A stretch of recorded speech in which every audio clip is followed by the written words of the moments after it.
Hey guys, thank you so much for checking out Pharmacist Talk Opioids. I'm your host, Tish, or your favorite pharmacist. My co-host rather is Cody.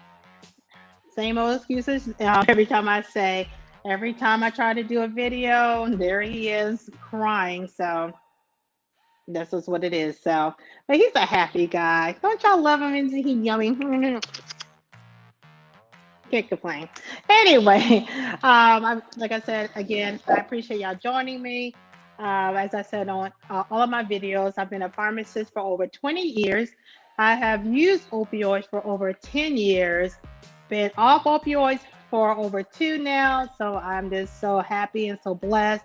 And I just figured, why keep how I did it in my life, how I went through it to myself? This is something, a service of value I can give to your life or to your loved one's life, on how I did it, how I made it through, and how wonderful my life is now without having that wicked pill just totally running amok in my life. So, either way, today's video, I'm going to speak about my reason why I stopped using the opioids. And I hate to say, I really didn't have to stop. I was still a fully functioning person. I held a full time, still holding a full time job, held it the entire time, no issues with my job. Somehow I still kept my cognitive skills because the job I had was very demanding, very quick pace. So I've been very lucky and blessed to get through that. Even slipped in three husbands in the mix. Actually, I already had the one husband. But once I got on the opioids, I was already kind of crazy, but the opioids, trust me, did not help. With that being said, I slipped in two other husbands after that, made really bad decisions. Like I said, great guys, but they weren't men I probably would have chose for myself if I were in my full state of mind. So, ladies, if you are taking medications, or any opioid like medications, and if you're making the craziest decisions or decisions that are not serving you and your family, it's time to back off. And definitely, gentlemen, the same thing. If women that you usually would not have access to is all of a sudden giving you play, it's because of the opioids and you don't deserve her. Just joking. That's what I like to say for myself. Anyway, my reason why. And I say why I did not have to stop because, like I said, I was fully functioning. I was getting my prescriptions without a hitch. Every month or so, I would get my prescriptions. As I mentioned before, I don't think I have, but I've been on the hydrocodone. Hydrocodone is either Norco or Vicodin. I've been on the OxyContin, the heavy hitter, and I've also been on Tramadol. Tramadol is pretty lightweight, but in a combination with the other medications, it can get pretty squirrely. So I was taking those three opioid medications around the clock every day for the last 10 years. So for me to be fully functioning and to still be a part of society in a functional way was absolutely nothing short of a blessing. And actually, I asked God, I said, God, I know I need to leave this part of my life behind me. Just please work with me and just give me the wisdom to work myself out of this. And he has blessed me with that. But that's another video. So anyway, the point of this video is my why. Because I didn't have to. I had it going on. I was getting my prescriptions. I wasn't being threatened on getting off the prescriptions. They were pretty cool. Um, I had a good reason for it. So why? So my main reason why was I wasn't accomplishing anything worth anything. I mean, yes, I was still working. I was still getting a paycheck. I still had control of my daughter. She wasn't running amok, bringing me home like 50 million babies, or have 50-year-old men in my house, even though she was in high school. I had a pretty good, solid. I was on top of my home life, even though I was getting married a lot. Besides the point. But why did I stop? I stopped because I just could not have a little white dusty pill controlling my life. I mean, and if you're on opioids or narcotics or heroin or whatever, you know what I mean. You can say all of you want that you're fine, that life is wonderful, and all it does is enhance your life. But it's gonna get to a point where you hit the wall and there's things that you want to accomplish in your life or feel that should be better in your life, and is it's not going to be, and you're not going to accomplish everything you want in your life because the medications, the opioids, is going to hold you back. It's just not a natural part of your body on a habitual basis, and it's going to show itself in one way and another. Like I said, it showed with me in a lot of different ways. Like I said, I keep going back to the marriages because men who should not have access to me did because I wasn't thinking properly. You know what I'm saying? I'm like a bad chick and like all these, I'm just joking. Like I said, great guys, but not men would have married on a usual basis. I was more concerned in being with someone who wasn't going to be in my opioid business. Who would be like, "What's this? What's this for?" I ain't like none of that. So I got with men that I felt I could have some kind of control over to still have my privacy. Because with marriage, all your business is out there, and things will be found out. But so I chose in the wrong kind of way. Like I said, still great guys, but no men that I would have been with on a typical basis. I felt like it was more to life to accomplish than having a little white pill run me. It was a lot of things I could be doing, a lot of things I could be sharing with in life, and I wasn't doing it because I was always focusing on either being off of work and being too sleepy, and then when it's time to get up, it's time for the next dose, and then it's like on my day off, oh, it's time to go to the pain clinic, and then I get a refill, and then you know what I'm saying? It's just the cycle. My whole daily life, week, month, year cycle was around the opioid. And as I mentioned before, sometimes because I was trying to separate, because I understand the nature of the drug, I understand the nature of the beast.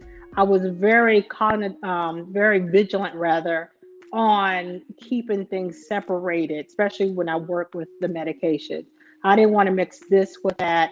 Sometimes miss appointments because I just really didn't want to be too big in, but it still will grab you in some way, shape, or form. So I would not get my prescription, or I didn't get to the pharmacy in time to get it from the pharmacy. Then I'm stuck with no medication and I'm just going through withdrawal hell. Especially once you've been on it for some few years and to miss a dose, you just know you're going to die. You just know you are. So it was just that whole cycle of not going through a surprise withdrawal or a situation where I have to withdraw because I did not get the prescription or I didn't get the pills, yada, yada, yada. And would that sound exhausting and whack? It really is. So, my biggest reason why was because I wanted to accomplish something in my life. I wasn't accomplishing anything. And now I'm open. My mind is clear. I've been off opioids for 2 years. And I'll get to how I did it. I've done it without the hospitalization. I've done it without any kind of programs. I did it with my knowledge of the medications, since I did study the medications for 6 years and work with them for over 20 years. So I had that self-knowledge, and I actually made it a seamless process. All this time I'm holding it in. For the last 2 years, I'm holding this knowledge in. And I'm like, I should be out servicing others and letting them know what I've gone through. And if you're not, in that situation, maybe you have a loved one, or you have a loved one rather that's going through it and you're watching. So there is a way. I've been there, done that, and I'm so glad. I mean, and at this point now in life, I don't have anything going on. It's not like, I don't have my fourth husband yet. Open to it, but I don't have it yet. But my mind is clear, so I'm not, open to every guy I meet or whatever like that. I mean, if I was still on opioids, I probably would have been married again for the fourth time. It opens me up to be able to serve others and to be a better mom and to be on top of my household much better, and just to have mental clarity. Mental clarity is everything. Having the opioid in my system and the way my thinking function was like having a condom over my brain. It was like a condom. Like I could still think, but it wasn't as good as when I was off the opioids. It was so great, but rather not have the opioids. It's just the clarity, the mental clarity is so much better. So you have to have a why. Why do you think you should be off of the medications or the opioids, the heroin, besides the basic typical reason of it's not going to be good for you long term, which it isn't, because like I keep saying, and I'm gonna say in every video, there's no such thing as an old drug addict. And if you know one, that's the exception and not the rule. So my why was I wasn't gonna let nothing control me, not little white pill, and I wanted to serve my purpose in life. I wanted to be functional and I wanted to be open for my purpose to serve others. So think of your reason why.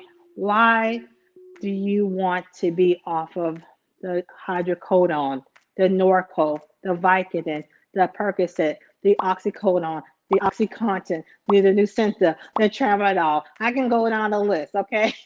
Why do you want to not be using it chronically?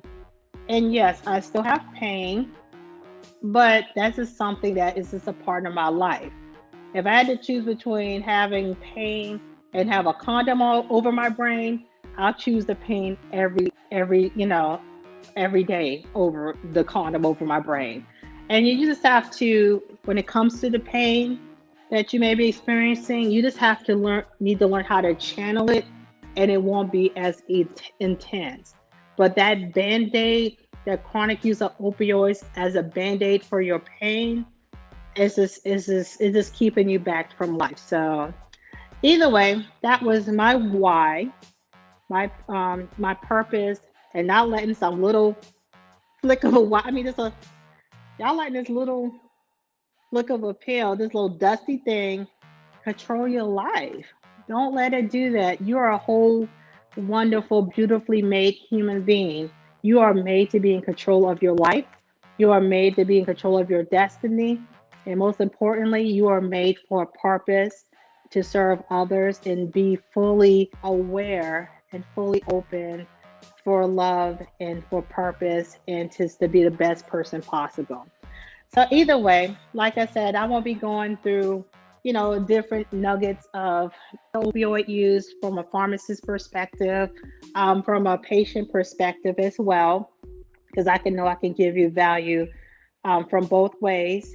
And that's basically it for today. Please like, share, subscribe if you enjoyed the video. If you didn't like the video, please like, share, subscribe to the video. And like I said, I'm going to go through the whole journey. If y'all have any questions or anything for me, or any material y'all want me to go over or give commentary on, please let me know. Send it to my email. Either way, I appreciate y'all joining me today. I would like to thank my co-host, Cody. He's been awesome. So he's going to get a snack. And you deserve a snack too, but not an oxycodone, not a Percocet. No, do not chug a pill after watching this. Don't do it. It's a joke, but y'all know the ones who was like, "Whoa, I need a pill after that." I can joke. I've been there, done it. Either way, I appreciate y'all watching my video, and I'll see you on the next one. Take care. Bye.